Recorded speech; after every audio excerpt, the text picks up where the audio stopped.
Hello, everybody. Hello, Stephanie. How are Hi. you doing, Stephanie?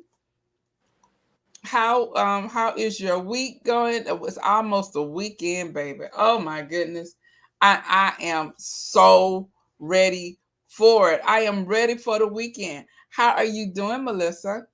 I am doing amazingly. This week, it feels like it went like this, you It know? did. It I did.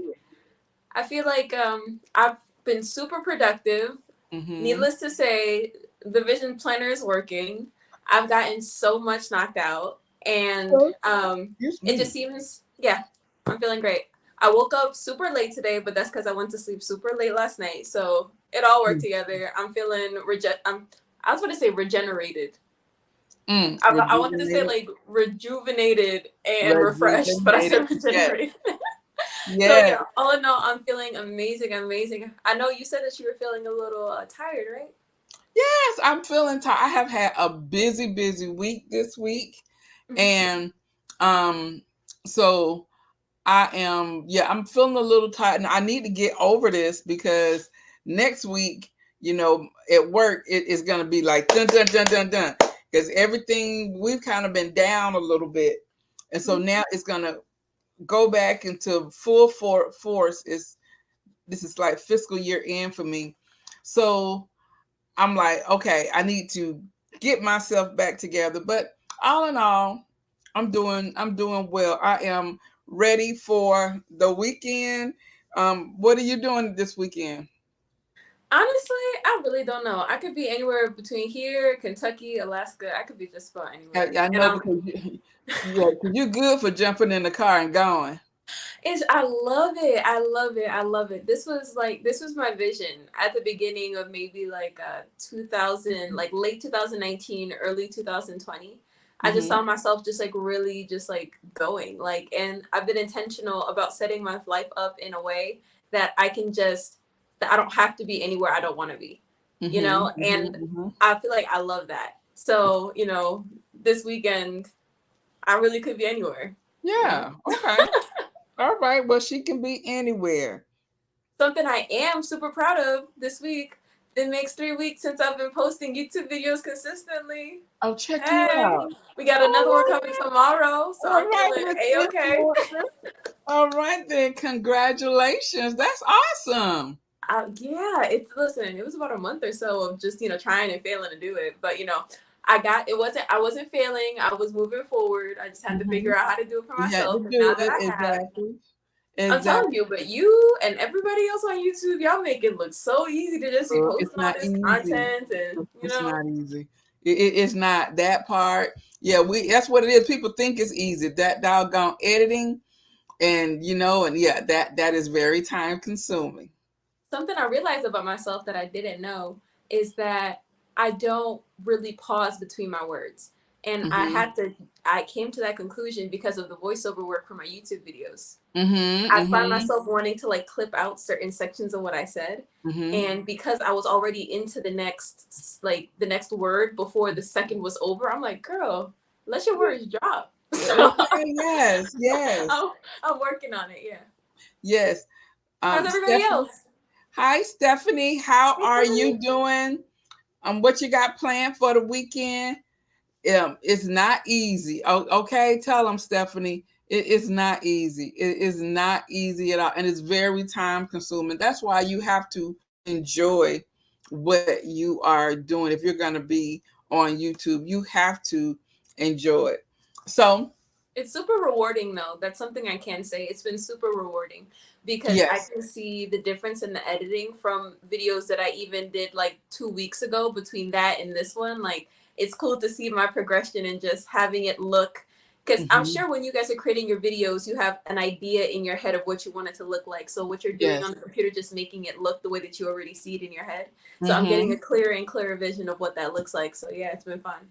That's good. That's good. So I want to welcome everybody who is joining us tonight.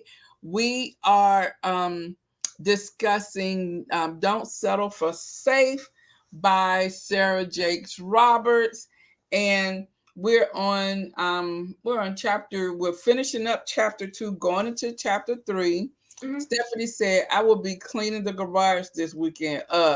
Girl, I That sounds know. rewarding. That sounds And you rewarding know what? because In the end, it will be rewarding. I need to be cleaning the garage this weekend. I'm not. This weekend, I have a family reunion that I'm going to on Saturday. well, Sunday, what is Friday, Saturday, Puda and Moogie are moving back in for a week until they move into their apartment. That's on Saturday also. mhm. And then Sunday, I told y'all Mr. B is like you run too much. You run too much. You always doing something. You really need to be taking care of yourself. So Sunday, um, I'm going, he was like, don't plan nothing. I got you. So I'm going somewhere. I don't know where I'm going. Hopefully, it's gonna be somewhere by some water because I really need some water to be centered. Oh.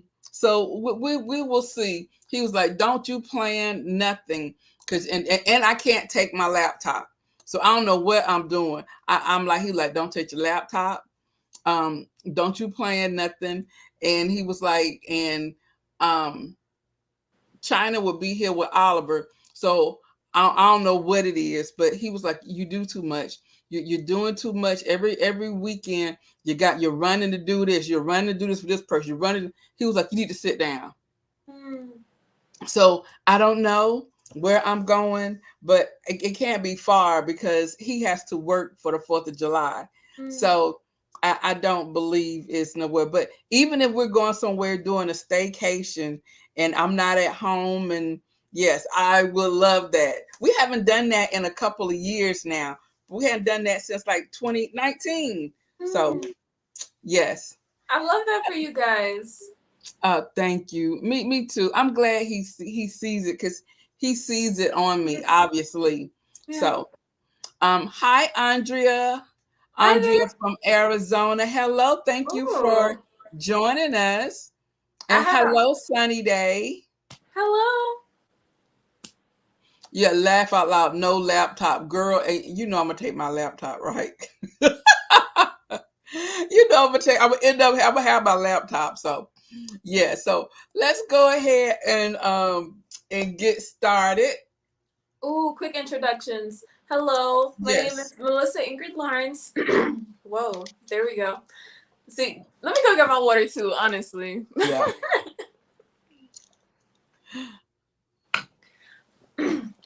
My name is Melissa Ingrid Lawrence, and I am a lifestyle YouTube influencer.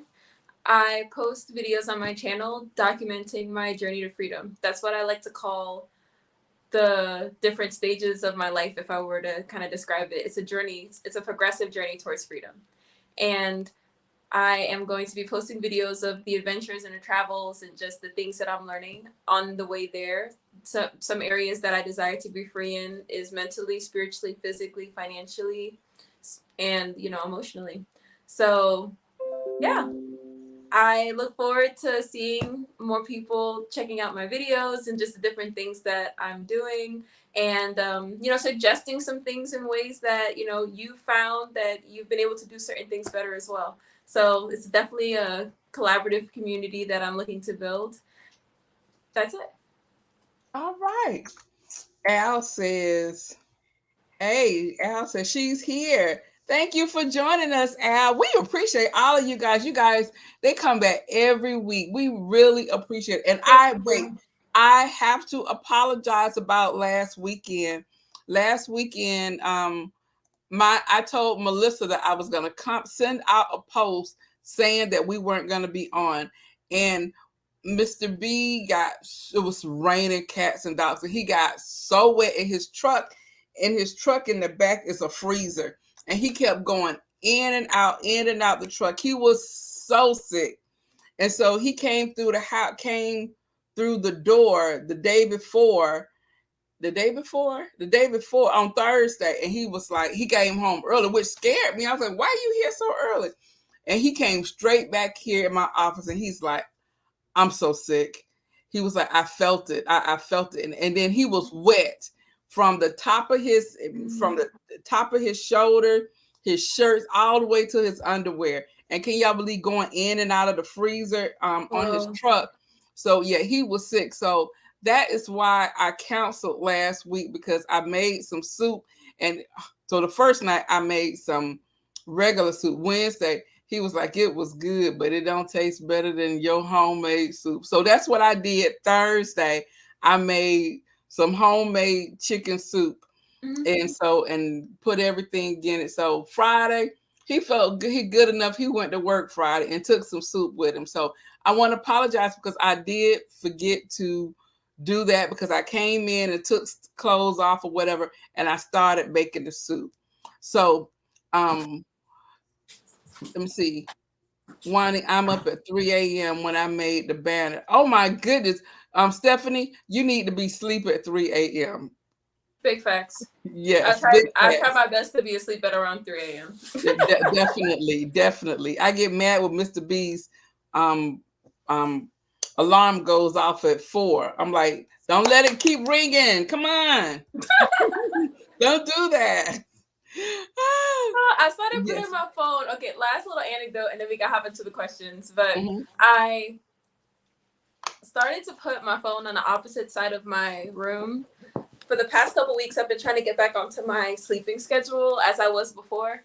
And something that I noticed is I was like, my phone has to be broken. It's just not going off in the mornings. So what I started to do recently is put my phone on the other side of the room, because it was suggested to me by someone. And so what I realized is that my phone was going off every morning. Just in my sleep, I would reach over and turn it off. Oh my. Because I was like, what is this sound? I'm trying to sleep. I'm trying to figure out a way to just cover my ears. I'm like, that's my alarm. That's your alarm. I haven't heard it in so long. I just didn't know what happened. That is too funny. But yeah, I'd say try it. Try it at least once. If you're having an issue waking up, put your phone on the other side of the room. That way it's so annoying you have to get up and do it. And by the time you're already up, you're just up. Yes. So we're in chapter 2, like was said a second ago. And in this chapter, the author talks about how to find weeds in your life.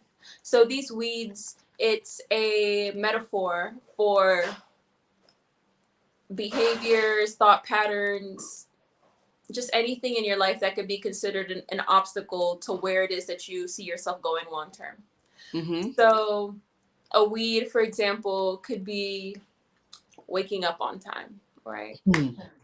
Or it could be people pleasing, just a bunch of different things. And so we're going to hop into the questions now. We live in a society that praises outward achievement with little regard for inward prosperity. Ooh, I feel the need to say this. So these questions are going to be geared towards what was already read. There should be enough in there for you to kind of get the gist of what was in the chapter. But if you have any questions, feel free to drop something in the chat, and I'm happy to go over it. Yes, and also remember, if anytime, I need to put the link. I always forget to put the invite in there. I'm like, how y'all gonna join us if I don't put anything in there? So you said hack it. Yeah, okay, hack it for real. So I am putting the link in. So if there's any time that you want to expound on anything, you want to share anything, the link is there for you guys to jump on. I'm gonna limit all the comments to what I say, like 2 minutes. I think you said 2 minutes. Yeah, 2 minutes.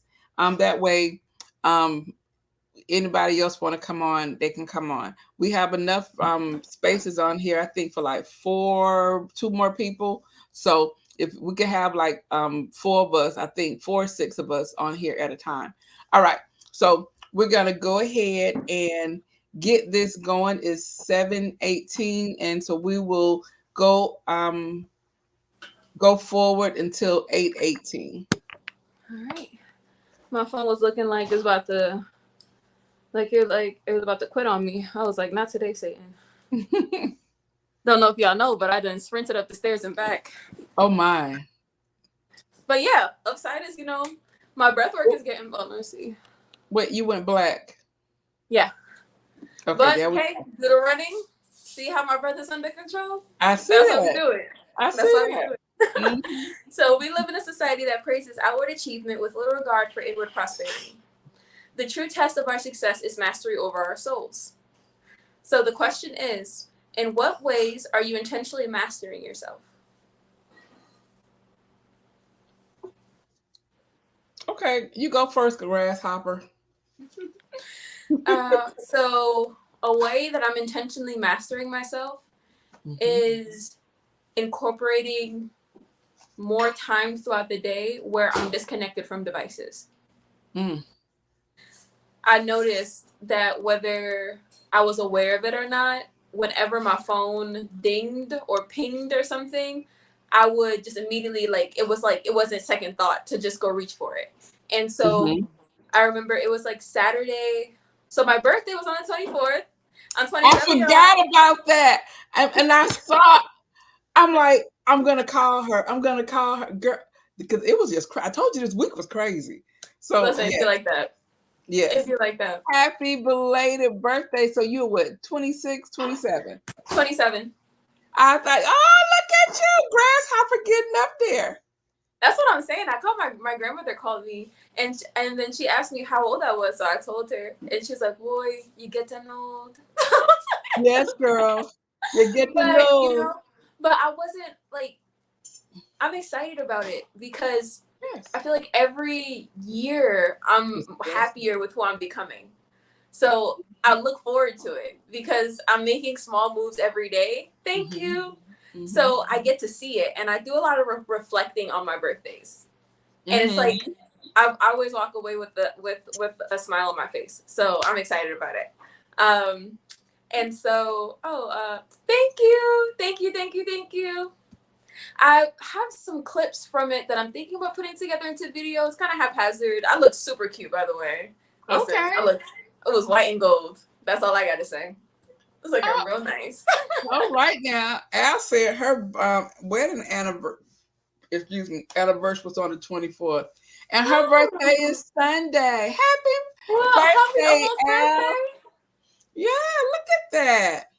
I'm telling you, we in the house. These June babies. You know what I I'm know. Was this is this Gemini season? Or what are we in?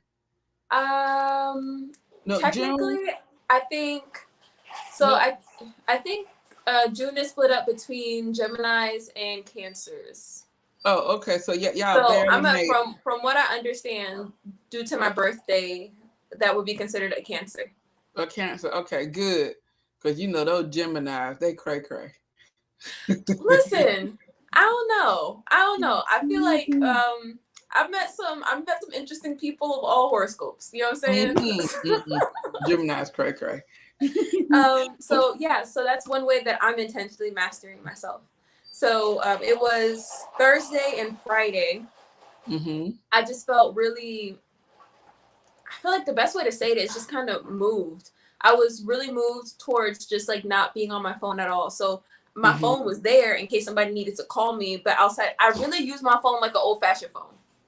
Oh I wow. used it to make and receive calls. That's And it. I wasn't like, and because it was the weekend, I believe, I wasn't on it for business a lot. So I just got a chance to just disconnect from like other people's input all day because that's all social media is doing. That's all your phone is doing, trying to make you think things and trying to encourage you towards doing certain things. And the Mm-hmm. message that I got from the Holy Spirit during that time was to spend the day without other people trying to influence me or like planting Mm-hmm. seeds, Yes. Uh-huh. like to water the seeds that I already have because I gain a lot of information all the time. I'm always trying to learn something new. So just really let what I've learned marinate and like not have other people's opinions. So that's one way that I'm intentionally mastering myself, not giving myself everything I want all the time, to just really kind Mm-hmm. of train myself to be able to focus when I need to.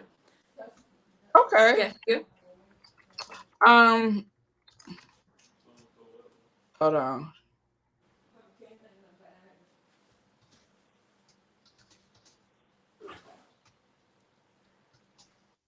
Okay.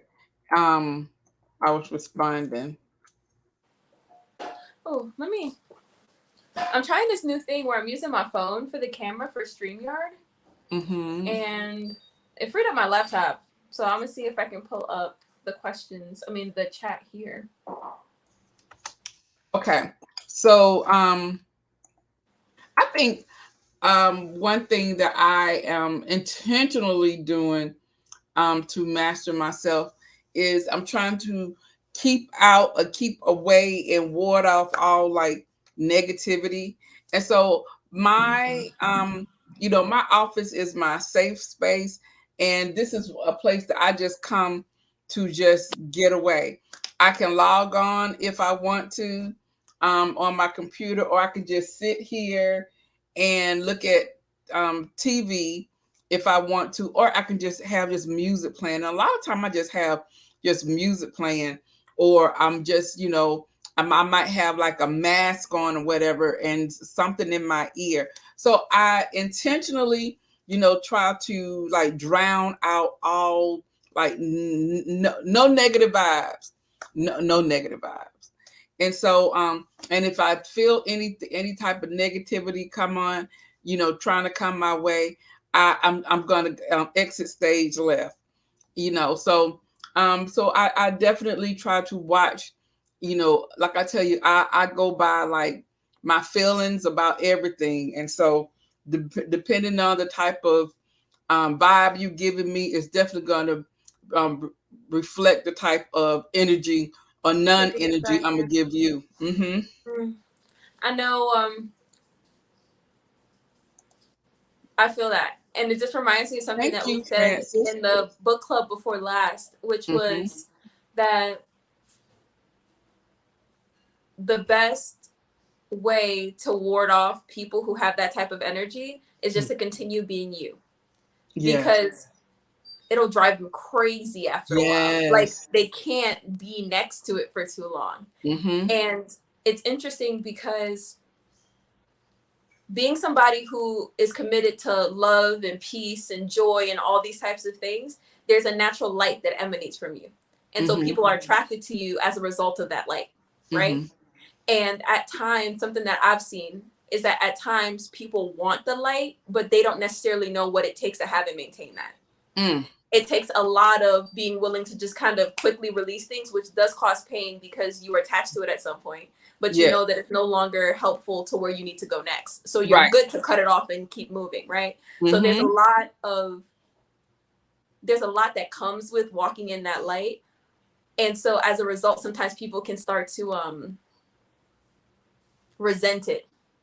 Yes. So it's like a love-hate kind of thing where it's like, I want it for myself, but I don't necessarily want to do what it takes to have it. So I'm just going to hate, right? So the coolest thing at that is just continuing to let that light shine will make it impossible for them to be able to stick around.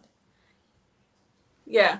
Yeah. Because it's not about why, because it's not like you can't stop that they're attracted to you, but you can't control how much access you give them to you. Exactly. And that's exactly what I do. I definitely like limit the access because I can't, because it's not good for me. It's not good for you. It's not good for me. So design and style, what Stacy says is that she's been working on mastering her flesh in every area as much as possible. Good vibes only in my space or the door gets locked. Thank you. There we go. Out. Get out. Yes. They said, how about that? Okay. How about that? Yes. You are so welcome. Love you, girl. Love you too. Thank you. Thank you.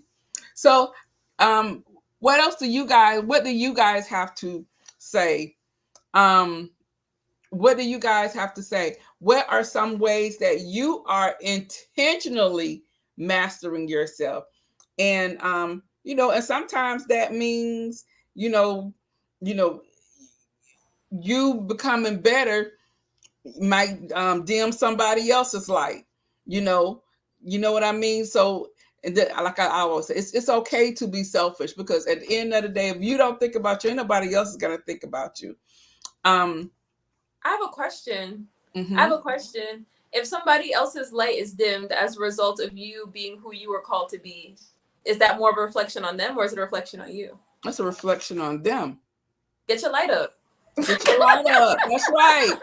Get your light up. Get your light up. And that should be encouraging. It shouldn't be defeating. You know, That's like for right. example, if I watch, let's for example, just before I hopped on here, I watched an Aaliyah interview because her music has just been on my mind recently. I've just been playing More Than a Woman. I've just been playing all her songs. Like her songs are Uh-huh. popping. So I listened to an interview because for somebody to be able to produce beautiful music like that, they have to not have to, but more often than not, their soul is really beautiful too. Because the Mm-hmm. words, like the Bible Mm-hmm. says, out of the abundance of the heart, the mouth speaks. So you Mm-hmm. can't, nothing can come out of you that wasn't already in you in the In first you. place. Mm-hmm. Right. So I'm listening to her interview and everything like that. And mind you, Aaliyah's gorgeous, Yes. beautiful voice, just amazing presence, all of that. And I could see how somebody looking at her up front could just be totally intimidated and be like, whoa, like, get Mm-hmm. out of here. Right. Mm-hmm. But Mm-hmm. I could either be intimidated or I can choose to be encouraged. Right.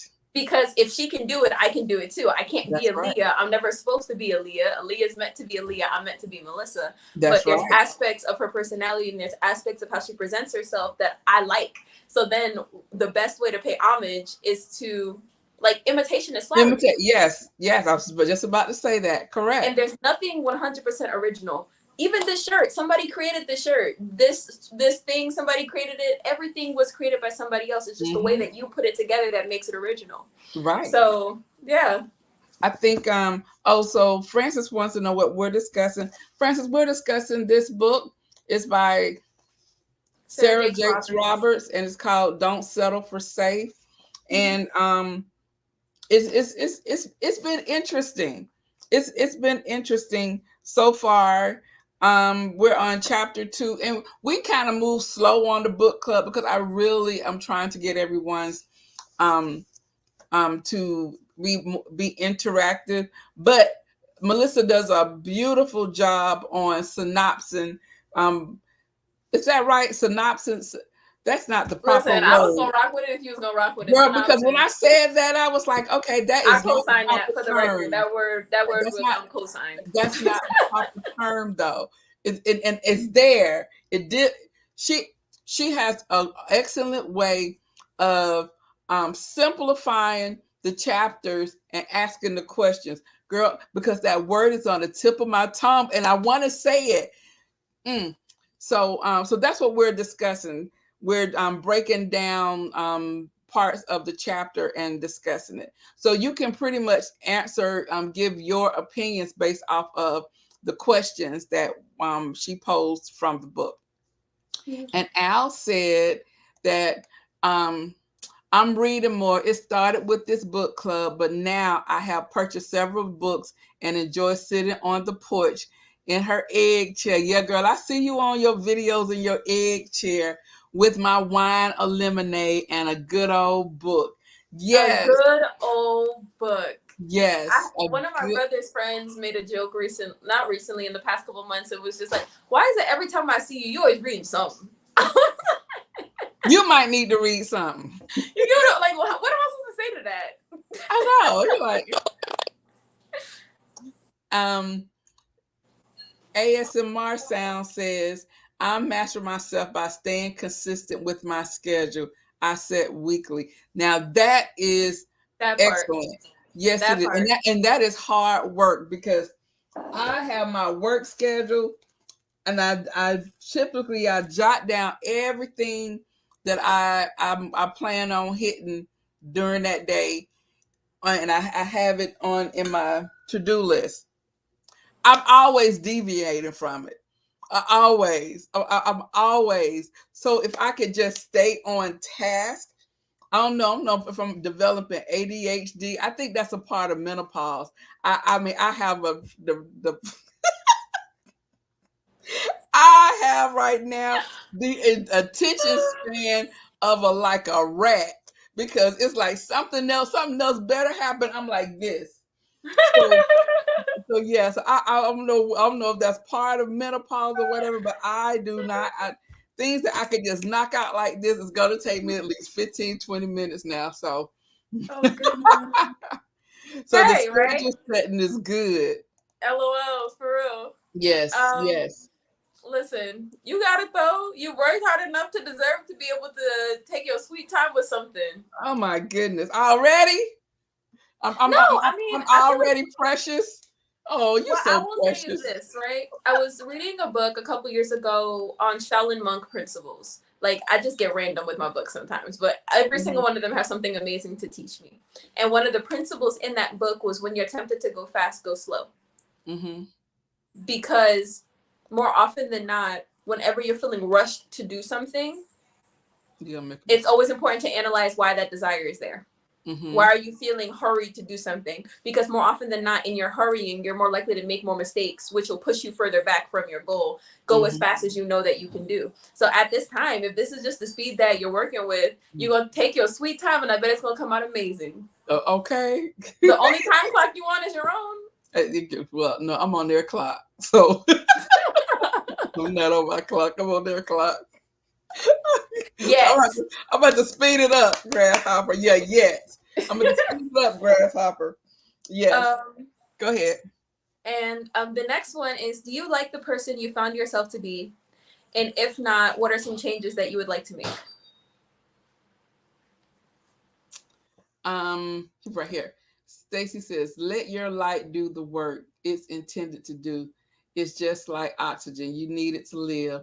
Light will shatter darkness in a second. Boom, work done. Boom, Oh my work goodness. done. Boom, work done. Boom, work done. Now, I hope that worked for me tomorrow, Stacy. I love all the imagery and the way that you wrote that up. I I could see it know. as I was reading it. I could see it, and I love that. Yes. Yes. Yes. Um, Let me see. So, do I like the person I found myself to be? And if not, what are some changes that I would like to make? Overall, I like who I am. Like, personality wise, I can say that I would be my friend if I wasn't me. I would Mm-hmm. definitely be my own friend. Mm-hmm. And that wasn't always the case. So I'm very, very, very happy about that. You know, because you look, when you're able to look at yourself critically and from like a third Yes. person perspective, you're like, sis, I would not put up with that from anybody. Anybody. Yes. And more often than not, the things that you really, really, really don't like about certain people, if you look Mm-hmm. at yourself, those are things Most that of you're these. struggling with, which is Yes. the wildest thing, right? So I like that. Now, some of the aspects that I've seen about myself that I don't like that I am working on is like, for example, I can't do a pull up. And that is something that I will Oh not my let stand.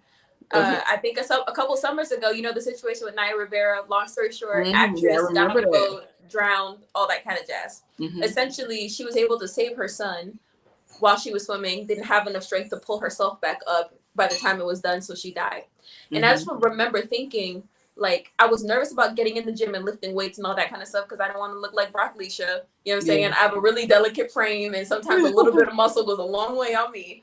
Uh-huh. So I was like, you know, I didn't want to look like I had muscles on my eyebrows, whatever. So I ended up doing it because I started thinking about it, and I was like, I don't want my tombstone to read, God forbid something happened. She was cute but couldn't lift her own body weight. Oh my gosh. Who would think So of that, Melissa? me. She was cute but couldn't lift her own body weight. So I'm thinking, so just the way that I've been seeing things, I'm being more intentional about what my fitness goals are based on what I want to be able to do functionally. Hmm. So that's where I am with that. So yeah, there's things that I like about myself and the ways that I'm progressing, but there's also things that I need to be able to be like, sis, you can do better here. Don't let yourself slack Hmm. there. Hmm. You can do better and all that kind of stuff. Yeah. Hmm. I have to You? agree with you. As I've become older, I believe when I was probably in my early 20s, I was probably very, very critical and very hard on myself. Mm-hmm. And because I was like, somewhat of a overachiever. Like I told you, I was one of those people. If you said I couldn't, I was going to show you I can. And because I wanted you to see I did what you said I couldn't do. Mm-hmm. But as I've gotten older, you know, I don't care. None of these people got heavens or hells to put you in. Exactly. I don't care about any of that. So the person that I have grown into, I like her a lot. I really do. And I think I really began to um love her was probably like in my mid 40s. Hmm. And that's because I just don't know. I just think I kind of like evolved and I look back on all of the things that I have accomplished and that people said that I wouldn't be able to do. Mhm. Um, I'm not even supposed to be here. I died. I'm not even supposed to be here. And then, I mean, several times, and I was supposed to be a vegetable. Tell So me. Whoa, whoa, whoa, look at whoa, that. whoa, whoa, whoa, whoa, whoa, whoa, whoa, whoa. We need more. I need to know more about this. What happened? I had gotten to my grandmother's pills when I was little. Oh. And I forgot how long I was in a coma, but I was in a coma. But then they did not know, one, if I was going to survive, and if I did Jesus. survive, I was going to be a vegetable, Oh or my goodness. and look at me. I've done that plus some. I've gone to college. I've done so. I think I have, like, all my life I have been proving people wrong about what they assumed about me. Mm. And so yeah, I think like in my 40s, I started like reflecting. I'm like, girl, you have done everything. Everything that I've said that I wanted to do, I have pretty much done. So, You're a but success. That's the girl, definition. That's been my working exactly. definition. A success is anybody who is doing an appoint like something that they have predetermined to do. Like if Mhm. this is what you said that you wanted to do and you're doing it, yours a success in my book. There was this one guy that I had met at the hotel that I stayed at a couple months back, and he gave me a tour of the entire hotel. And we walked into this one room where there was this huge chandelier, and he was just like, "You see that up there?" And I was like, "Yeah." He was just like, "There's 200 pieces, 200 crystal pieces in there." And I was like, "How you know that?" He was just like, "I clean it." And I was like, and he just had like this level of happiness and pride and Yes, excitement. And I was like, yeah, like I was happy for him. And more often yes. than not, people look at certain positions and they're like, well, there's no way I could be happy doing that. But that's because it wasn't made for you to do. You know what That's I'm saying? right. Like there's some people who are perfectly happy and content serving in that way. And it just made me so I get that man a tip by the end of it because he transferred the excitement and the love that he had for his job and the place that he worked to me, and I was excited to be there. Although one of the rooms Mhm. was haunted, and nobody told me that. But that's the story for another time. Yes. um, Yeah. So something that I think that well, y'all know, I am constantly, constantly trying to this weight thing, y'all. This is the biggest I have ever been.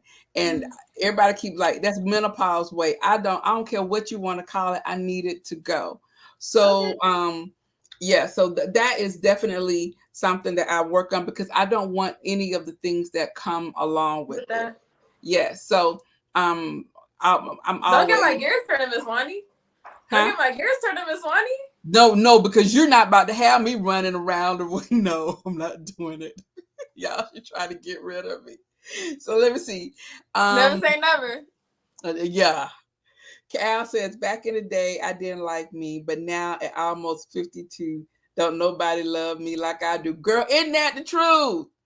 Isn't that is so true. Don't nobody love me like I do. Ooh, Miss Hmm. Al, can you click the link? I have a question for you. Al, she wants you to come on. Come Al, on down. come on down. She has a question for you. I put the link into the chat. Um, she says, "Praise God." Yes, thank you. Yes, all the Amen. time. Yes. Amen. Um, Stephanie laughing because you said you're haunted about the It haunted was place. haunted. Nobody told me the spirit of Annabelle was in that hotel. No, Annalise. Listen, don't get me started. Did The not tell me Stacy this. said, at 54, I finally love me some me. It took years to get there, and I refused to listen to the voices that kept me bound. That's a true blessing, one, and you're here to reach people that only you can. Thank you, thank you. Yes, I do believe that because he was Yeah. like, oh, he wasn't ready yet. He wasn't ready for me yet. Girl, I understand the weight issue. I'm trying to deal with it too, girl. It is no fun. I guess my question is, right, it's easier for me to do anything when I understand why I'm doing it. Like when I was in math school, like when I was in school and they were teaching math, I was like, okay, why do I need this? You know what I'm saying? Like, what's the why behind this? Like, what Mhm. real world application does this have? So I feel like one thing that helps me, as I was saying, is understanding my why. Why I'm doing it motivates me past being uncomfortable. So you Mhm. were saying that one of your whys is the diseases that come with that, Yeah. right? Yeah. Exactly. So what are some? that's something that you're trying to move away from. That's a pain that you're wanting to move away from. What's a pleasure that you want to move towards? Girl, That comes along with weight loss. because I told you guys, if I ever get back to my Mr. B, when I met Mr. B, now he says that he thinks that he thinks that it wouldn't look good on me now. I think he afraid. I think he afraid. But if I can get back to that right there, because I was what 179, it would be good. It would be good. So we'll see. I got to get him on the bandwagon though, because I'm not down with cooking twice. So that means he has to eat vegetables like me. Listen, y'all keep watching, and you see her and Mr. B on here just looking real. You see her looking, you know what I'm saying, Mr. B over here, you know what I'm saying? Okay. So Al said her laptop is charging. She said, "What's your question?" My question is this: you said that when you were younger, you didn't like the you that you were wasn't. How do I say this? What was? I want to see the. Can you pull up her exact comment? I want to see. I like the wording that she used. Al, I mean, see, was it this one? Yes. So you said that back in the day that you didn't like you. If you could go back to your, because you said that you're 52 now. So if you could go back to your 25 or 24-year-old self and give her the pieces of advice, give her the keys, give her the tea on what it would take to help her get to where you are right now faster, what pieces of advice would you give her? Oh, that's a really good question. Yes. Al would probably school her, and I'm pretty sure it's some of the same things that she's probably said to her daughter. That's yeah. Yes, good. Cool. Yes, Al. So we'll wait. We'll be awaiting your response. You want to go to I'll the move next on to the question? next one, and there Mm-hmm. we go. So something that I started to do at the end of the chapters that I thought would be super beneficial, especially for anyone who decides to get the journal. That's going to be something that I'm the vision planner. That's something that I'm going to be doing on my channel as well, showing how I'm taking, let's say, questions from this book or just different questions that I've learned or information that I've gotten and that has made me think a certain way, adding those things as part of what I'm doing in my planner as well. And so, like, giving myself homework on me, you know what I'm saying? We study everything else. I'm going to study me first. And then once I get a better understanding of me, it'll help me be able to help other people. Okay. So something that I added was something called action steps. And these are real life tangible things that I think somebody can walk away from the chapter with to be able to go out and practice, right? So the first action step is apologize. So one of the action steps that you can make to be able to uproot the weeds and be able to make amends for just ways that you found that weeds have affected you or other people. Mm-hmm. So you first step, apologize before even thinking about justifying what you did. Analyze arguments from another person's perspective. So something like, I apologize that we have disconnected on this. It's important to me that we are able to be on the same page. Please tell me how my actions affect you. And that's what I was saying as far as understanding your why. So something really cool that Holy Spirit just broke down for me is that in any situation, you have life and death. Like the speech given by Moses at the end of Deuteronomy about all the blessings that somebody would get if they're righteous versus all the curses that will befall them if they walk in like an unrighteous way. Those choices present themselves throughout our lives every single day. So for example, right, I can walk into, let's say I walked into Miss Wani's house and I cursed her out, right? She could choose life, which is to keep her composure, ask me to leave her house, and if not, call the police to have me physically removed because I don't pose any physical threat to her, right? Or she can choose death, which is trying to get up in my face and meet the energy with the energy and be like, you're not going to, and then raise her blood pressure and get herself out of whack, right? Right. So in that instance, like, you can either be right or you can have peace. Right. So that's something that I've learned in certain arguments with people, especially with my family. I have to look at what my objective is. My objective is for us to continue to move together. So I can be right. I can choose to be right, or I can choose unity. And sometimes unity is going to require me to have to have a certain level of, I don't want to like patience and long suffering than I would normally want to. Where I want to snap, I can't do that because my objective is for us to continue to still be united. So Um, yeah. you wait. We have some. So you would just take responsibility and just apologize. Especially if I know that I had a hand to play in what happened, I'll be the first one to apologize for where I went wrong. I'm Mm-hmm. not going to wait for somebody to come to me to tell me that they're sorry first. Because from that moment, I've already done what I can. I wash my hands of this situation. I've chosen unity. I've made the decision that will help us stay unified. If you choose to meet me there, then you choose to meet me there. I won't take Mm-hmm. responsibility for something that I didn't do. If I look Mm-hmm. back on it and I genuinely see I had no wrong part in that at all, I'm going to keep moving. You know what I'm saying? You know, obviously not being petty or being rude or anything like that, but just establishing boundaries to make sure that I don't get perpetrated like that again. Does that make sense? Yes, and I think that's important. It is important to determine establish boundaries. Mm-hmm. It is very, very important. I don't really agree with apologizing just to make peace, because I just feel like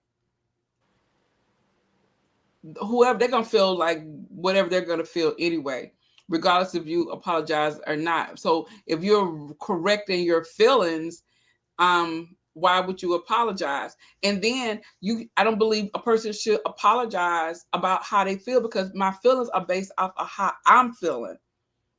So I just think that either both parties should say whatever they want to say and move on. I mean, because it's not even about, it's in a lot of cases it's not about right or wrong. I just think it is about respecting each other's views, because whatever I may have done and it hurt you, I wouldn't have thought it would have hurt you, but those are your feelings. Your feelings are valid. Those are your feelings. I can't tell you that you shouldn't have those feelings. They're yours. So, but as far as apologize, I will apologize if there is something that I actively, a part that I know I actively played, but I can't apologize for the feelings that you have about what you feel like the part that I actively played. I feel that. I feel that. And it reminds me of the scripture that says, be angry, but sin not.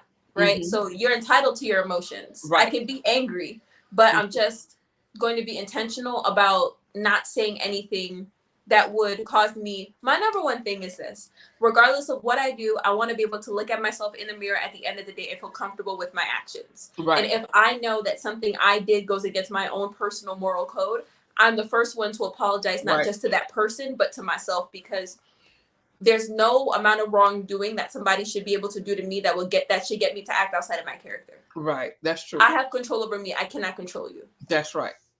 So, not to worry about what others are thinking, because they probably aren't thinking about what you think. And so that's, yes. And then we have make no assumptions. Exactly. Make no assumptions. And yeah, just say. I mean, if you're gonna say it, say it.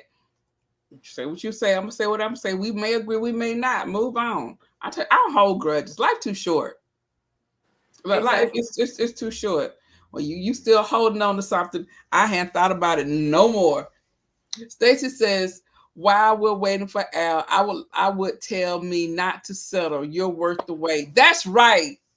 Oh my goodness, yes. Don't settle. Don't. I love you, the copy spirit. That's right. That's right. Yes, don't settle. Exactly. You're worth the wait. Exactly. Yes. Stephanie says, my husband and I did something like that last week. When I stopped and asked him why, then I understood the problem we were having. Yeah. And especially when you're dealing with guys, because guys aren't really good at expressing themselves. Because a lot of times they're not really in tune with their feelings, because everything is so macho and machismo, and we're more vocal about how we feel, because we, like Mr. B said, my emotions are all over my face. You're gonna see it on my face before it come out my mouth. So You didn't hear something funny? what? That's actually a biological difference. A male's aggression pathway. So, like, an aggression pathway is something that occurs when we have a certain rise of emotions or hormones that help us to feel certain emotions. So there's something that happens, we perceive it, we first it goes to our mind, and then we establish an emotion about it, and then we decide to act. So that's usually how that works, right? So an aggression pathway for a man is usually more physical, right? So there's not a lot, there's not a lot of guys who want to talk forever. They're there That's to right. just fight, right? Versus women, our aggression pathway is verbal and communicative. Right. A woman will cut you up with her mouth. Won't she? Especially like my grandmother, love this about her. She's just such like the little like dainty Southern lady. But the thing is that she will rip you a new one and then still be smiling at you and have the sweetest little voice while she's doing it. And it's just like, I'm like, oh snap. I'm like, she does. So like, do I have any hair left? Okay, yes, because she pulled it all out. That's what I'm saying.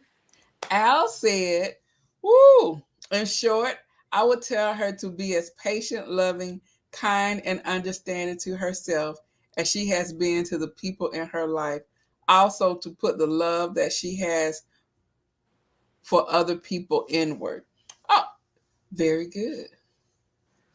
Because you know what? We are not, and that's so true, because I'm talking to one of my friends today. No, it was yesterday.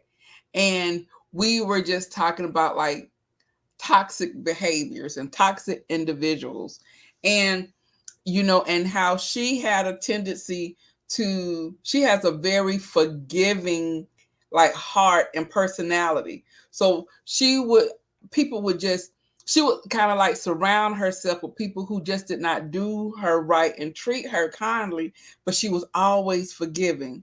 And so she was like, you know what? If I could be just as hard on people as I am myself, I could have just gotten rid of these people earlier, And so she was like, and then we started talking about where we thought these types of traits came from. So I love that, because she was like, I'm not as patient with myself as I am to the people who just continue to take from me.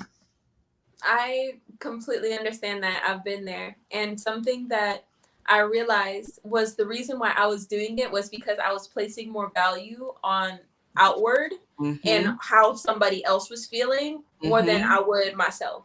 Like in college, I remember with people in just particular, I would get over quickly when I was mad at them, because I knew what it felt like for somebody to be mad at me and how it made me feel. So I just like quickly forgive and just be like, okay, because I don't like fighting. So it's like I want to get back to everything feeling good and everybody being happy. You know what I'm saying? So that's why I would do it. But then when people would get mad at me, they were entitled to their feelings. So they took the time that they needed to process and do everything.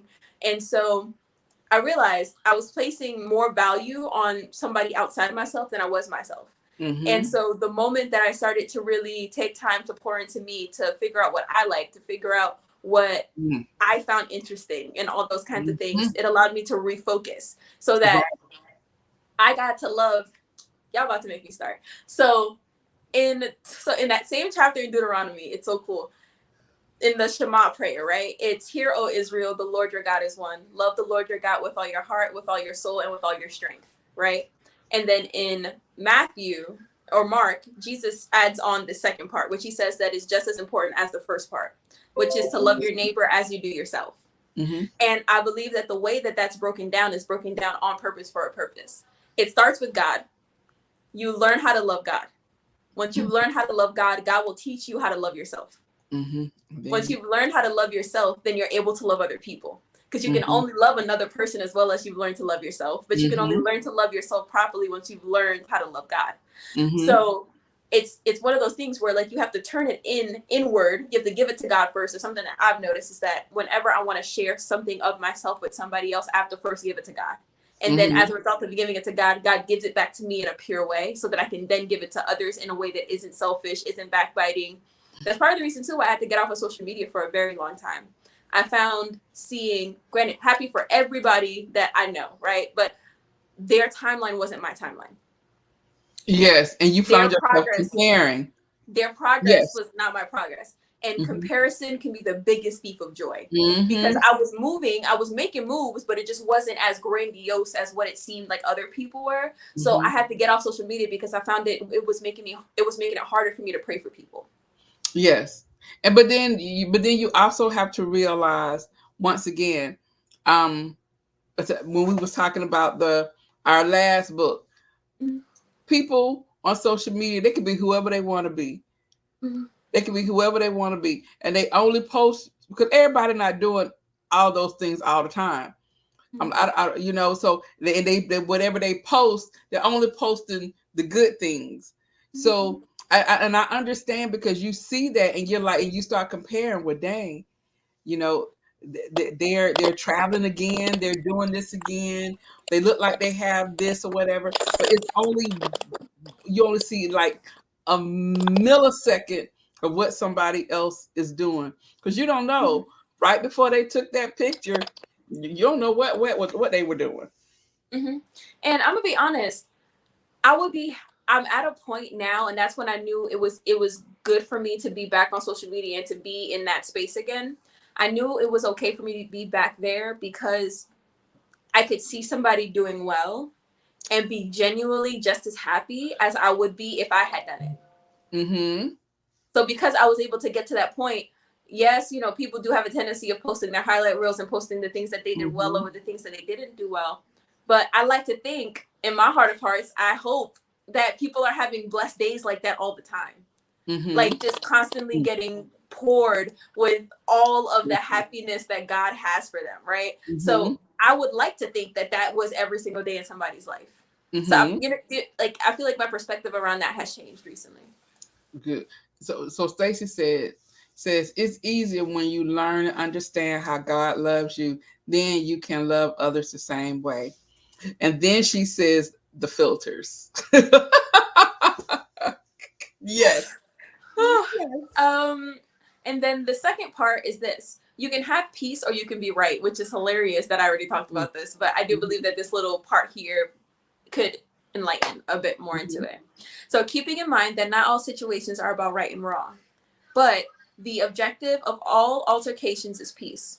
The best thing about apologizing in this way is that you can offer others the opportunity for restoration that you may not have been so blessed to receive in previous situations. You can show up for somebody in a way that you wish somebody would have showed up for you. Showed up for you. Mm-hmm. Yeah. Um, Here we go. And then we're on to chapter 3, learn your patterns. Mm-hmm. The author allows the reader the opportunity to be with her in one of the most pivotal moments in her life, her teenage pregnancy. She tells us that during this time in her life, she tried to distance herself from the mistakes she made so much that she failed to learn from them. The character flaws and the character flaws that allowed her to be in the position in the first place. For the author, her desire to be seen in a certain light led her to people please. People pleasing made her more susceptible to the advances of others. Mm-hmm. My question is, are there any painful moments from your past that you have tried to distance yourself from? That you feel comfortable sharing this? Pain. Uh,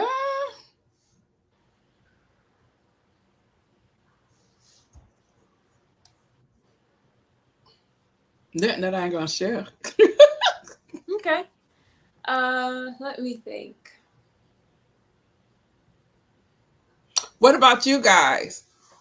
Are there any painful moments in your past that you have tried to distance yourself from? So I have one.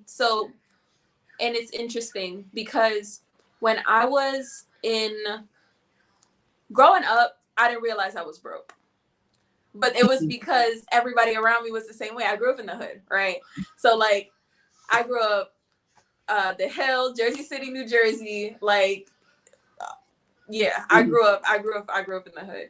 And so a lot of the people that I knew were also in the similar situation. Yeah, some people lived in different parts of town that I considered to be nice, but I didn't necessarily realize what it was until I went to college. So Mm-hmm. the college that I went to, George Washington University, it's one of those schools that only two kinds of people can normally afford to go there. So you're either super duper smart, so you're there on merit scholarships, or your parents can afford all 4 years of tuition up front. So, there's two ways usually. So, you can be in class and be sitting next to somebody who is the 14th prince of the United States of the United Arab Emirates. You know what I'm saying? Like, I remember one time I was in college in class. I usually sit in the front row, but this time I came in a bit later, so I was in like the second or the third. And so I'm sitting there, I start to like daydream because, like whatever the professor was saying just wasn't hitting. So I glance over and I have really good eyesight. I have 20/10 vision. So I was able to see on this guy's computer, and he was like casually scrolling through like $10,000 watches and in class, and then just like added to his cart and bought it. And I was like, bet. I focused right back in on class because I was like, he can afford to daydream. You get what I'm saying? Yes. In those instances. And so when I was in college, it's not like I was ashamed of where I came from, but I wasn't also as forthcoming about my past. Because for the most part, people just assumed I came from money. I just carried myself in such a way that people just assumed I came from money. Right. So I wasn't necessarily, so I guess that was something that after maybe like 2 or 3 years in college, I started to become more comfortable talking about that kind of stuff. But one thing that I did notice, though, is that when people assumed off rip where I came from, they were more likely to, they treated you differently. I got to see how people who showed up with the thick, like city accent and the not really understanding how to do certain things or knowing which fork to use or all that kind of stuff, how they got treated versus how I got treated, and certain opportunities that I got as a result of people thinking that I came from where they came from, right? So, so yeah, that was semi, it wasn't like super duper painful. It was definitely kind of like it was just like a different world, you know what I'm saying? Yeah. So that was something. Yeah. Okay. All right. And so Stephanie says yes, and I finally dealt with it a year ago. And no animosity said yes, not ready to share it. That's perfectly fine. Yes. So then the next question is this. In retrospect, what did you learn from that mistake? And if you have not taken the time to think about what you have learned, do so now. What I learned from that period in my life is that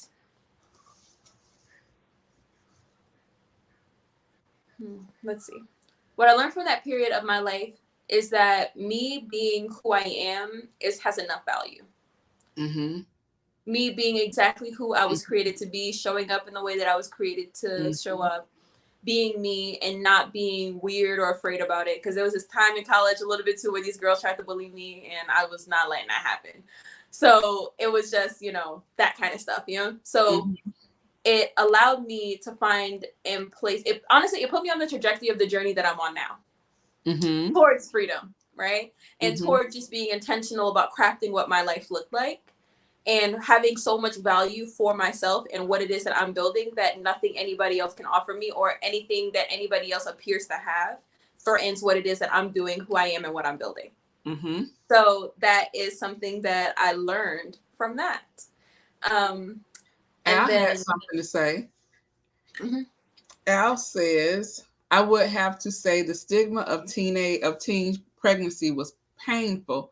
I got pregnant at 16. People made me feel like my life was over and I wasn't going to amount to nothing. And I can imagine, the stigma. And because Al and I, we're the same age. And so I remember back in the day, a couple of my classmates were also pregnant in high school. And we was just,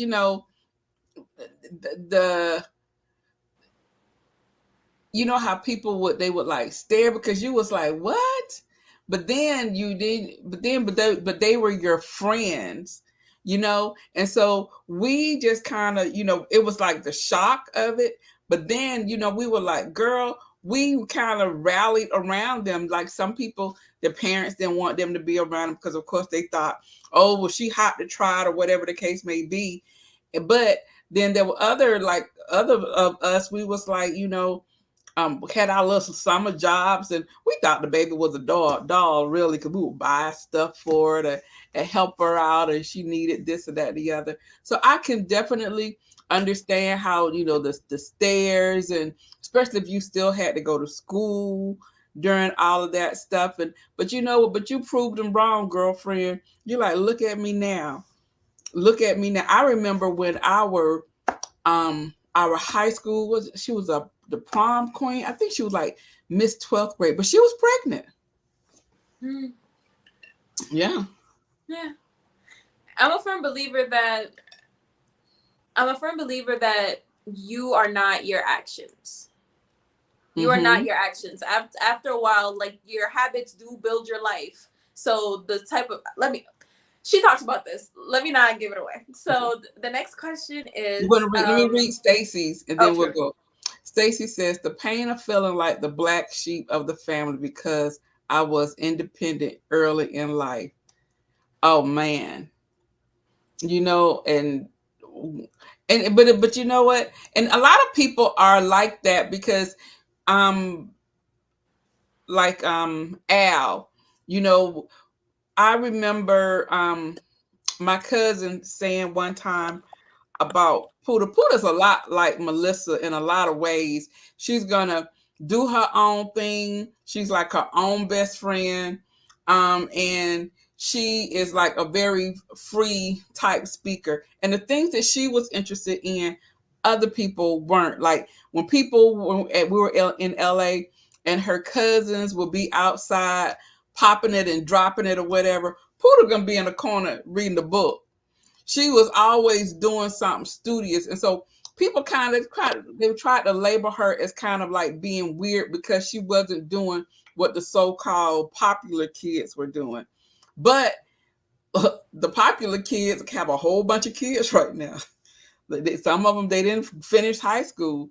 They just had all this other outside influence that she never was interested in. She wasn't interested in boys at 12 and 13. Same. That Yeah. didn't, she wasn't boy crazy like that. So and so the I can see Stephanie, I'm not Stephanie, Stacy, how she felt, because Puda was like, well, what's wrong with me?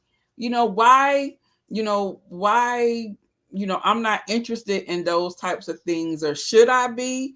And I had to reassure her that you move at your own pace. If you want to be 13 years old and still play with brat dolls, you be 13 and still play with brat dolls, because you are only young once. You're gonna have the rest of your life to be old and doing everything else out there. You need to be a kid right now. And so the stigma of trying to make kids grow up earlier and have all these early feelings, I was against that.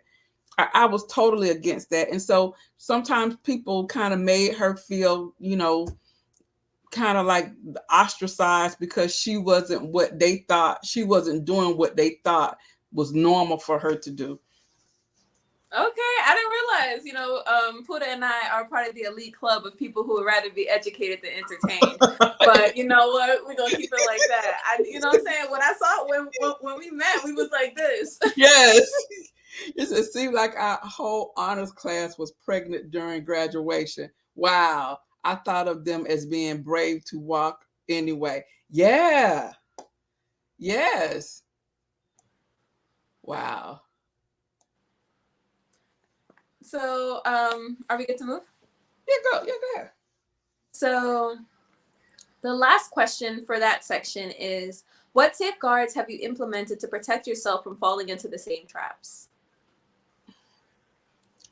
So based on what I was talking about before, one of the safeguards that I've put in place is not just doing things, but understanding the why behind what I'm doing. See, it goes back to the why. Because more often than not, if things can get, for the most part, people don't remember every second of their days for all of their lives. There's certain memories that we have because our emotions were heightened enough during that instance that it stamped it in our brains, right? So for me, if my emotions get like this, I'm always like, okay, what happened there? even if it's a happy thing, right? What happened? What made me go there, right? Mm-hmm. So as I've been able to understand that, I've been able to just kind of check myself at times for Mm-hmm. when I am moving in the way that I say I want to. My mom said this. She said this amazing video by Michelle Obama. She was being interviewed by Tracy Ellis Ross. Love Mm-hmm. Tracy Ellis Ross, by the way. Yes, I do too. So, just like the girlfriends, and I Just used to watch that, Girlfriends, yes. but I probably shouldn't have. But I thought she was just so cool. So one thing that she said that she told her daughters was that every single day you're practicing the person that you say you want to be. Mm-hmm. So if you're practicing complaining, you will be a complainer. You will be a complainer. If you practice gossiping, you will be a gossiper. If you Mm-hmm. practice, or I can turn it back on myself. Every single day, my goal is to be better than I was yesterday. So as a result, when my birthday comes around, I'm excited as opposed to being sad, right? So Mm-hmm. because I understand that every single year I'm going to continue to get better, because that's what my mindset is. I want to get better physically, mentally, spiritually, emotionally, financially. Like, I just Mm-hmm. want to maximize as much as I can. So that's one of the things that, honestly, I forgot the question. And it'd be like that. You're not going through menopause. You have no excuse. Oh goodness. All right, we just go keep moving. You know what I'm saying? Yes. If it comes back to me, it is what it is.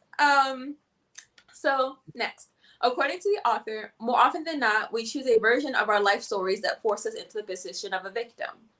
That while there may be moments in our life where we are genuinely victimized, that moment should not be our identity. Mm-hmm. However, if we want to maintain a positive outlook on the things that once devastated us, we need to change our perspective. And I put etymology in there because I thought it was so cool. So I like, not, okay, because I feel like I've been using I love a lot, but I do love a lot of things. So I really find it interesting to understand the etymology behind words, like why they came into being. Because one of the most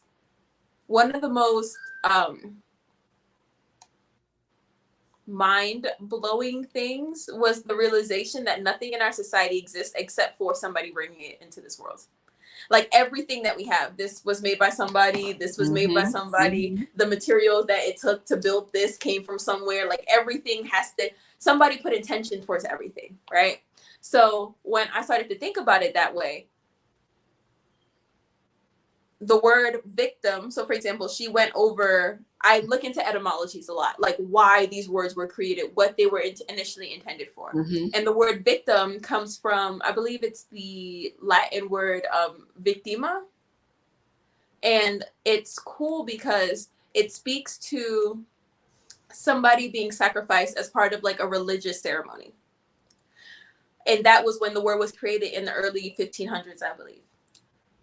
That was the definition then. Now, a victim is somebody who has been harmed, or somebody who a crime was committed against, right? And the cool thing that she pointed out was the fact that whereas in the past, the idea of something being sacrificed was pointed out and was emphasized, versus now it just has to do something. All the power is taken away from the person that is the victim. Whereas in the past, they were sacrificed. In order to be sacrificed, you could be consenting or not. You know what I'm saying? But more often than not, it gives a certain level of ownership or accountability on the part of the person who it's happening to. So as a result, I thought of these questions. How important is the way you perceive an experience to the quality of your life? I believe that the way that one's experiences, that they are very important to the quality of your life, because that is what that's what our makeup is. That helps form like our personalities, our belief systems, and it's all based off of like our experiences, based off our experience and what we have been taught. So I do believe that it is very important to the quality of the life. Now, if it's if it is it detrimental, because if all of our experiences, the only thing that we hold on to is the negative experiences, then your quality of life is going to be diminished, because everything is going to have a negative connotation. So nothing's ever going to be positive. Some people, they find, instead of them saying the glass is half full, it's always half empty. It's always something negative. Struggling. Yes, it's always something negative. Ain't nothing. Oh, that was a beautiful yellow rose. Yep, but I planted it and it was white, but it was still beautiful. And last week I was rushing past and it cut me on my leg. And last month, Yes, yes, yes, I'm like, dang, cut it down. yes. Oh my goodness. Yes. And then the follow up is: Are there some experiences that are too negative for good to be sourced from it? Oh, definitely. Definitely. There are experiences people may have had that, little things can trigger them from, and there maybe nothing that they can um see positive that came out of the experience. I feel like when I wrote that in particular, it made me think about people that I know that have taken some really traumatic experiences and turned that into a platform to be able to help others going through it or to help prevent others from going through it. So it made me wonder, are there ever experiences, or for example, people who were prisoners of war and have suffered atrocious Mm-hmm. torture, but Mm-hmm. were still able to source good from it? I heard something recently where it was saying that every failure has an equivalent seed of success. Mm-hmm. So in everything, there is just as much good as bad that can come out of a situation. It just depends on the way that you view it. And Mm-hmm. so it made me wonder, are there ever experiences that are too negative for any good to be sourced from it? My answer is still the same. Okay. All right. Yeah. Yeah. What do you guys think? What do you guys think about that question? And I am going to put it here. I'm gonna cut it. I'm gonna copy it actually, and I'm gonna put it into so you guys can see it. There you go.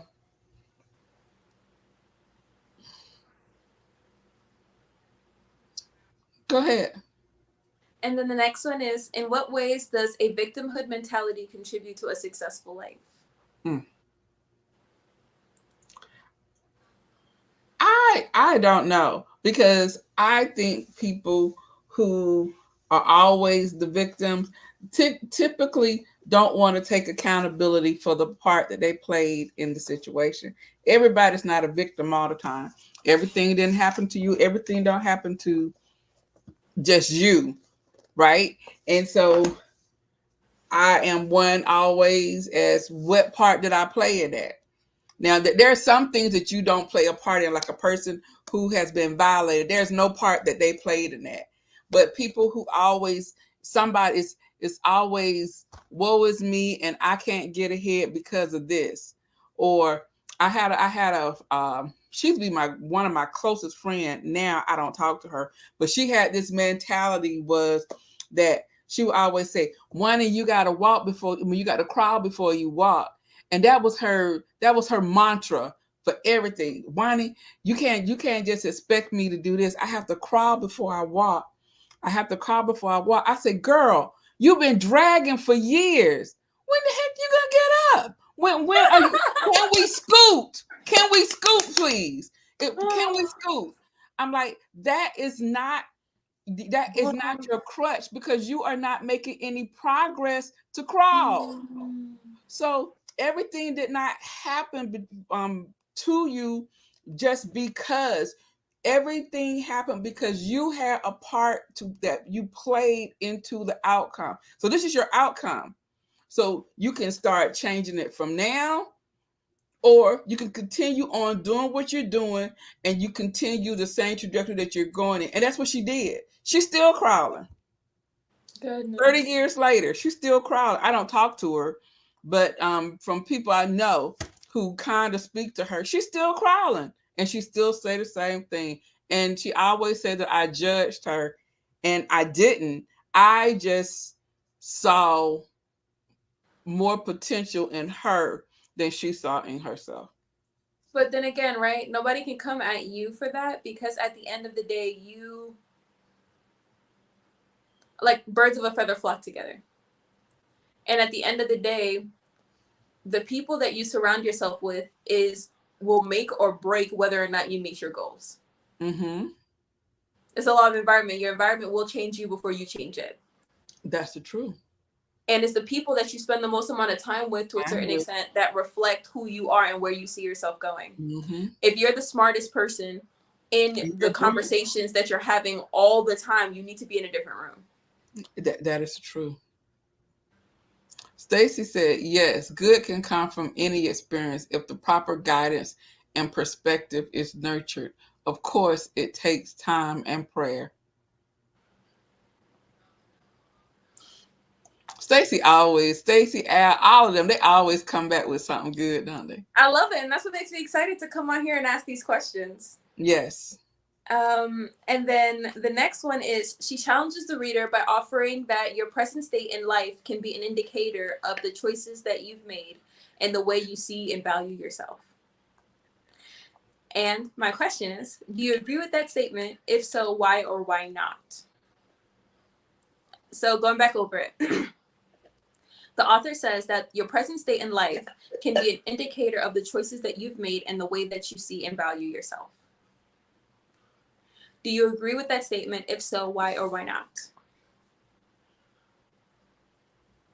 I agree. I greased my scalp. I oiled my scalp earlier, and this thing is just threatening to just grip everywhere. I'll be right back. Yes.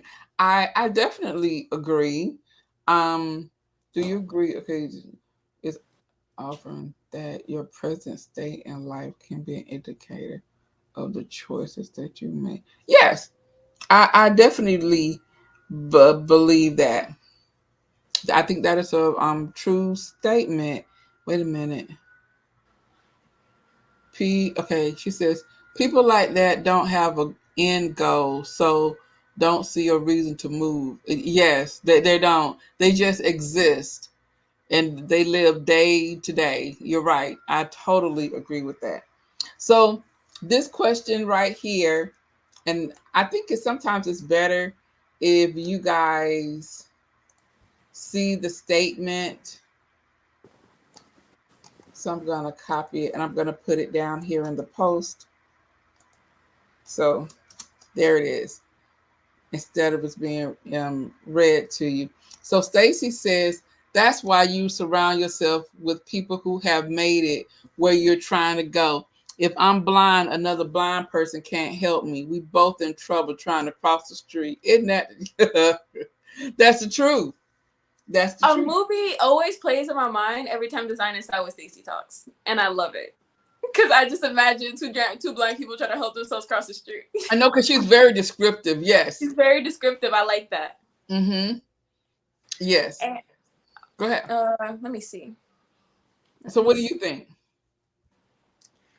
I think yes, honestly, Mm-hmm. because it was funny, and I felt like it was illustrated well in a story that I heard, where this guy was saying that he was speaking with a man who was wealthy. And he was speaking about, just the man was just talking about all the things that he's done and the things that he's doing currently, not bragging, but just kind of talking about his life, right? Mm-hmm. And so the rich guy asked him a couple questions, and he was saying, X, Y, and Z, what is it that you desire, and all that kind of stuff. And so he was saying, at the end of the day, he was like, you don't deserve it. That's why you don't have it. And the guy at first was just like, he had his first inkling was to get offended, but then he decided to become curious, right? Mm-hmm. So we talked about that before. So, but he decided to become curious in that moment. And the guy was like, at the end of the day, if you truly believe that you deserve to live a life of luxury, you would do what it takes to have it. Mm-hmm. If you don't have anything in life right now, it's because you don't really believe that you deserve it yet. Right. once you put that value in yourself, there's no other option but for it to come out. And so, you know, again, you know, I feel like I can completely agree with that, because this is like YouTube and everything was something that just like I realized I've been vlogging since I was in middle school. Maybe in high school more than middle school. But I recently got into my photo bucket. Photo bucket is this little thing that was cool when I was in high school, and it's a place where all of the pictures and videos from your phone automatically uploaded into like this cloud. And so I had multiple phones since then. And I think it was maybe 2019, I found out that it was still active. So I hacked my way back into that thing. I have so many pictures and videos. And the thing is that I'm just literally just sitting there and just talking into the camera and doing all that stuff. So I realized these are things that I was doing. I just got away from it. Right, right. So it's super, and because I know I recently connected with some people from high school, and when we're on the phone, I'll just like screen share and like show them some stuff. They're like, Melissa, you got all of that? They were like, no, they were like, you got all the blackmail. I was like, I'm not gonna use it like that, obviously. But you know, I was intentional, and I realized like my decision to be intentional about my growth, like what Miss Stacy was saying. I always had a vision of who I saw myself being. A majority, like similar to Puda, a majority of my friends growing up were like my teachers and like adults. Like I really didn't get along with people my own age until I was in high school. And it's not like I was like, get away from me. It was more like it was night and day. Like we just had nothing to talk about. Right. Like one time for punishment when I was in middle school or elementary school, my mom made me go outside because like I would stay inside all day and read. You're right. So like she took my book and she was like, go outside. Like, go outside. And of course, for my brothers who wanted to go outside all the time, their punishment was stay inside. But I was like, I sat outside for like 30 minutes on the porch. I was like, I don't even know what to do out here. What do people do out here? What are y'all doing? But you just running up and down the street. And then the next question is, do you believe that there's a level of responsibility that you must take for your involvement in any experience you have, either good or bad? Yes. I've already said that. I do. I do. I honestly do. I believe that you're the driver of your bus. You find your own destiny, and regardless if it's good or bad, you take responsibility for the part that you play in your life and your decisions. So, yeah. So then the last one of that section is, what does the life you lead now say about you? I think it says that that sometimes in my life I have been very adventurous and courageous and fearless. All of those descriptive words, I think it says about me. I think that it says that I can sometimes be very spontaneous, and then there's other times that I am very level-headed. So all in all, I'm happy with most of my decisions that I have made. And of course, the bad decisions, once again, I had to learn from it. That's just it. I just had to learn from it, regardless of whatever the outcome was. It was a learning experience, so I don't regret it. That's good. That's good. I know. I feel like I can say the same thing about myself, and because I've been so intentional about what the next version of me looks like, I've always been happy with it because I didn't just wake up there, Sometimes the choices you make are in direct reference to where you are in life. It is only when you change course that your choices become more important. But even if you don't change course, those choices are still important because inaction is also a choice. Yes, and I was just about to say something and it left that quick. Listen, if I can't blame it on menopause, you can't either. No, because I'm actually there. So I'm actually there. So it's 8:33. What you want to do? Where are we at now? I feel like we have what, 1, 2, 3, 4 more, and I feel like it'd be good to pick it up next week. Honestly. Okay. All Yeah. right. Sounds good. This was a lot of fun. I love when you guys come on Yes. here. I do. When Miss Stacy says, "Eyes free to be me." Oh my goodness, she's so funny. Good, bad, or indifferent. Growth is continuous. Exactly. Yeah. Good, bad, or indifferent. I totally agree. I'm sorry, y'all. That's my coke. I apologize, but I am. I do agree. And those who like me like me. Those who don't won't. It's all right. But what's important is that I like me, And and I I'm like glad you you like me. guys. And I'm glad you like you because I like you too. Oh, I like you too. Yeah. Here we go again. Okay, I'm about to do a 60s, 70s flashback. If you guys remember this, Melissa, I don't think you're gonna remember this. Don't put it past me.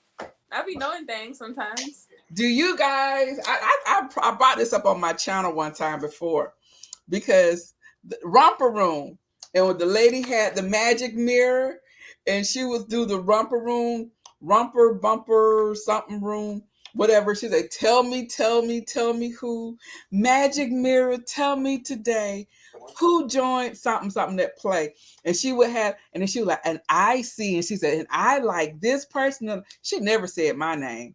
Uh, she never said my name. I was like, why she don't call me? She never said my name. Oh. Question. I've been meaning to ask you this. What's that? What does Luana mean? My name is actually LaJuana, but I just let people say LaJuana because they jack it up. So, Listen, if people can pronounce Arnold Schwarzenegger, they can pronounce LaJuana. oh, girl, I've heard marijuana. I've heard a lot of things. So, yeah, They're wild. That's what they are. yes, It's they were. rude. So, But what does your name mean?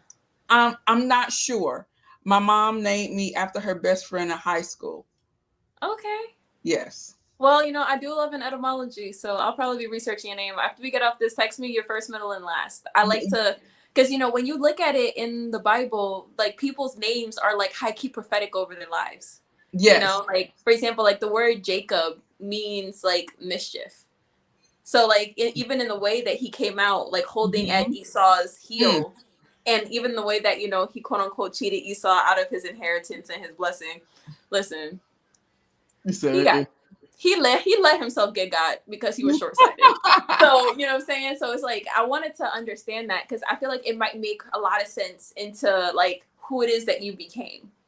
Yes. Because when you call somebody's name, your name is probably one of the words that people say the most to you your entire life.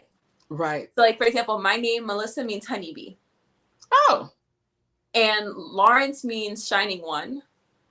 And then Ingrid means beautiful. Oh.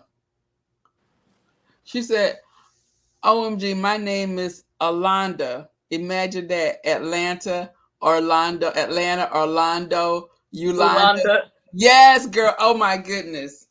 Girl, they jacked it up. Yes. I'm like, really? I'm like, and I always wanted my name because they would always jack up my name. I was, Mom, why you can't just name me Tina? Because she wanted you to stand out. You were like, why are you having me stand out? But then I go to stand out. And then I go and do it to Puda. Because she was like, Mom, really? China? And I was like, I loved it. I'm like, but I was going to name her Taylor. And she was like, no, I'm glad you didn't because I'm not a Taylor. So, tell her I said hi though. I know we haven't spoken in a while, so tell her I said hi. I will. She'll be here. What I said, Friday. Yeah, her and the Moogie. So we'll have Tom and Jerry running around the house again for 5 days. I think 5 or 6 days. So it will be fun. So guys, thank you guys again for joining us this week. We will see you next Thursday at 7:00. We love you guys. We definitely do, and we love getting your perspectives on these questions and your insight. It is always great. Ooh, some updates. Check out my channel. definitely have some new videos up there. I would love for you to check it Her out. name has Also, eight. my mom has posted some videos of just some of the travels that we've done together. She's just, she's just a lot quicker to pull out her phone than I am. For me, if you watch this one video in particular that she's about to post, she pulled out the camera. Her food is perfectly wrapped and everything. I'm halfway through mine. So, and the video starts with me like this. Oh my goodness. Yeah, so she's posting that tonight? She Today? she should be posting it soon. She should be posting Okay. it soon. I might remix it, and then Mm-hmm. post it to my Mm-hmm. channel as well. But yeah, I just got to this point where I'm comfortable and I feel like I'm getting into the flow of it. I overanalyzed it way too much. Like I was in the mindset that I had to have like a full month's worth of content before I posted one. So Yeah. I was out here trying to strategize a whole month's worth of content and it was No. just so overwhelming. So Yes. I'm doing it a week at a time and it's been working. I have so much. My phone storage is full. Like I need to get some of these videos off my phone. Yeah. So there's gonna be a lot All coming up. right. All right. Okay. All right. Let me know what you think. Yes. Love and peace in Christ. Same to you. No animosity. And thank you for joining us. All Yes. right, guys. We're going to go ahead and end this. Thank you. And we will see you 7 o'clock next Thursday. Bye. Bye.